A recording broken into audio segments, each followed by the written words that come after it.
Yat Siu is chairman of Animoca Brands, which has over $4 billion in total assets. Also a member of the task force on promoting Web3 development in the Hong Kong SAR. Yat, thank you so much for coming in today. Thank you for having me. So I do want to kick off with crypto space. Obviously, the market route, it did hit the crypto space as well. What was the takeaway for the crypto community? Because I felt like it was holding up pretty nicely, maybe for the first 2 days or so, and then it gave in. Sure, people were getting hurt anywhere else, so had to, I don't know, exit somewhere. Was there something that stood out to you in this market volatility? I mean, I think it's just macro at this moment in time. And if you look at Bitcoin, it actually broadly held off much better than you compare to general markets. If you look at, for instance, Japan or even Hong Kong or global markets in terms of the drop, Bitcoin today actually recovered. I mean, it's almost testing back to the 80,000 level. So I would say that's positive. I think the space right now is, it's an asset like any other. And so broadly speaking, you would mention people becoming more institutional. So when Bitcoin became much more institutional at the start of last year with the ETFs, you basically had a lot of sort of more, let's call it more traditional investors had exposure.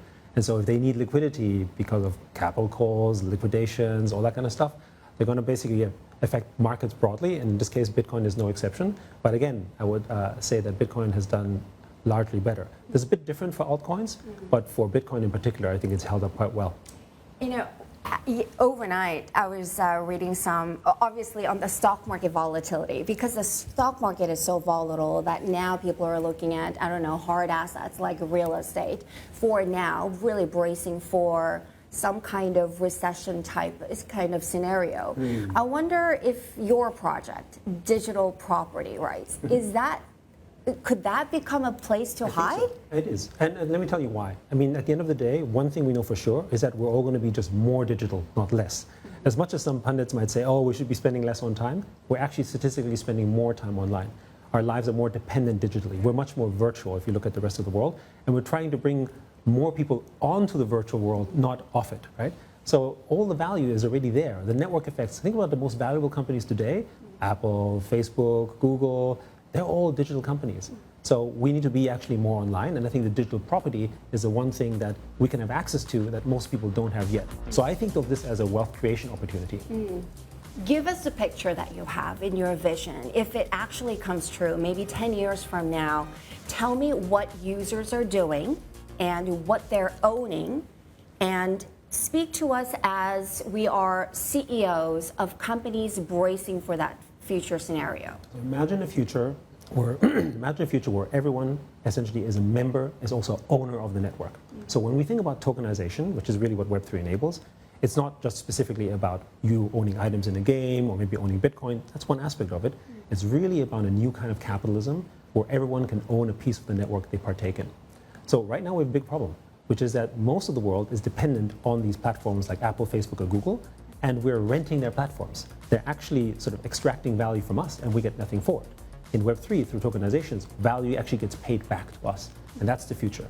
So in this future, we're going to be paid sort of value and money for our services in which we create data and these network effects that our users basically can help contribute.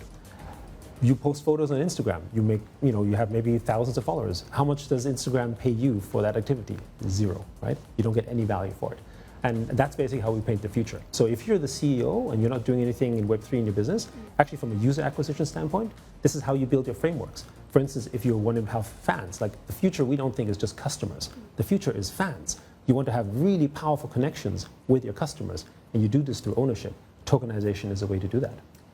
Why do you need to tokenize real-world assets? I know it sounds like a stupid question, but I prepped for this. I just don't get it. It's not stupid at all.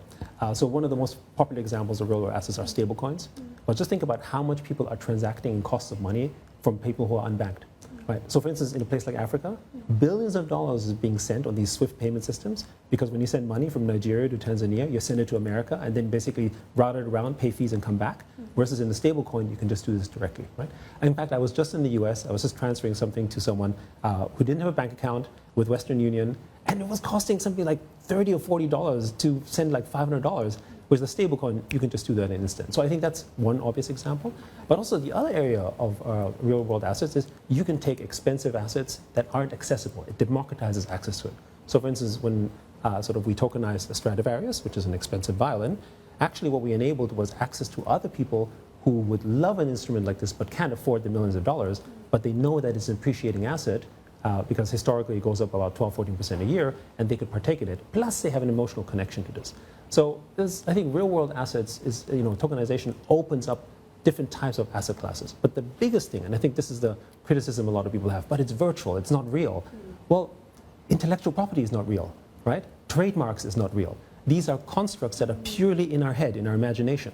Imagine if we didn't have copyright protection and intellectual property rights, there would be no music industry. There would be no BTS, no Michael Jackson, no Taylor Swift, because there's no way in which you can protect your works. And in an age of AI, where it's just taking all your value and all your data and pretending it's theirs, we need to protect that. And blockchain and Web3 is the answer. Hey, Yat, Martin here. Great to have you on the show. I'm trying to get my head around this whole idea of virtual fractionalization, literally, of a physical Stradivarius, right? But anyway, look, back to what you said just earlier. It really caught my ear. You're saying, look, it's about having fans, and it's about giving people ownership. One way is through tokenization, right? NFTs. You're working with the Hong Kong government, I know, on Web3 development. How does that play in when you're working with a government and citizens? Well, first of all, any government wants to have much more economic activity. The reason, it's not just Hong Kong, but look at the US, for instance, which has really sort of tilted entirely pro-crypto. And if you look at, for instance, Dubai, I think Dubai is a great example of having embraced digital assets and the whole Web3 space. And it's thriving as an ecosystem because people are building companies there, they're building businesses there. Actually, when you create a pro-business environment for a certain industry, it attracts talent to go there. And that's basically no different for Hong Kong. So this isn't specifically just about the Hong Kong government. The Hong Kong government cares about what? It cares about employment, it cares about job opportunities, it cares about growth, and it cares about being and remaining a financial sort of center of meaning. And the future of finance, they understand, is digital. And what is that? Yeah. It's blockchain. Thank you very much for joining us today. That was Yat Siu of Animoca Brands.